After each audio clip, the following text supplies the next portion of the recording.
राधे जय माता दी। अहोई माता की दूसरी कथा। एक साहूकार था, उसके 7 बेटे 7 बहुएं, एक बेटी थी। दिवाली के पहले कार्तिक बद्री अष्टमी को सातों बहुएं अपनी इकलौती ननद के साथ जंगल में खदान से मिट्टी खोद रही थी।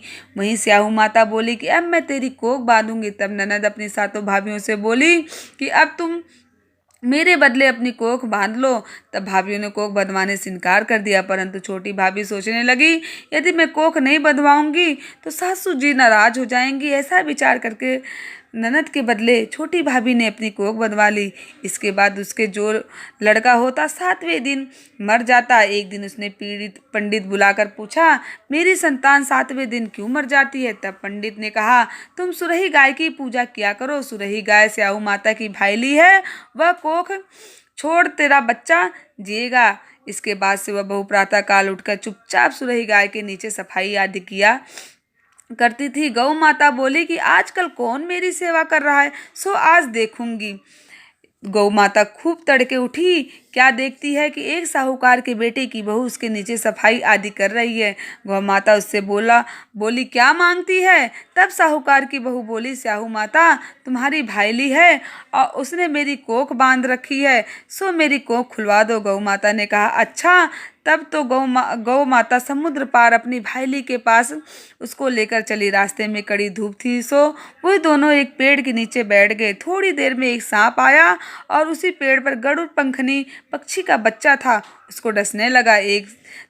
तब साहूकार की बहू ने सांप मारकर ढाल के नीचे दबा दिया और बच्चों को बचा लिया। थोड़ी देर में गरुड़ पंखनी आई तो वहां खून पड़ा देखकर साहूकार की बहू को चोंच मारने लगी।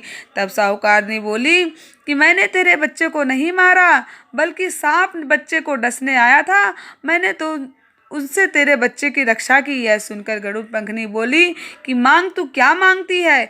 वह बोली, 7 समुंदर पार स्याहू माता रहती हैं, मुझे तू उसके पास पहुंचा दे। तब गरुड़ पंखनी ने दोनों को अपनी पीठ पर बिठाकर स्याहू माता के पास पहुंचा दिया। स्याहू माता उन्हें देखकर बोली कि आ बहन, बहुत दिनों से आई नहीं। फिर कहने लगी कि बहन, मेरे सिर से जूं पड़ गई है। तब सुरही के कहने पर साहूकार की बहू ने सलाई से उसकी जुएं निकाल दी। इस पर स्याहू माता प्रसन्न होकर बोली कि तूने मेरे सिर से बहुत सलाई गेरी है, इसलिए तेरे 7 बेटे और बहू होंगी। वह बोली, मेरे तो एक भी बेटा नहीं, 7 बेटे कहाँ से होंगे? स्याहू माता बोली, क्यों, क्या बात है? तब वह बोली, मुझे वचन दो तो बताऊं। स्याहू माता बोली, वचन दिया, वचन से फिरूंगी नहीं। अगर मैं फिरूंगी धोबी के कुंड की कंकड़ी हूँ। तब साहूकार की बहू बोली, मेरी कोख तो तुम्हारे पास बंद पड़ी है। यह सुनकर स्याहू माता बोली कि तूने मुझे ठग लिया। मैं तेरी कोख खोलती तो नहीं, परंतु अब खोलनी पड़ेगी। जा, तेरे घर में 7 बेटे और 7 बहुएं मिलेंगी। तू जाकर उजमन करियो, 7 अहोई बनाकर 7 कढ़ाई करियो। वह लौटकर घर आई तो देखा 7 बेटा 7 बहुएं।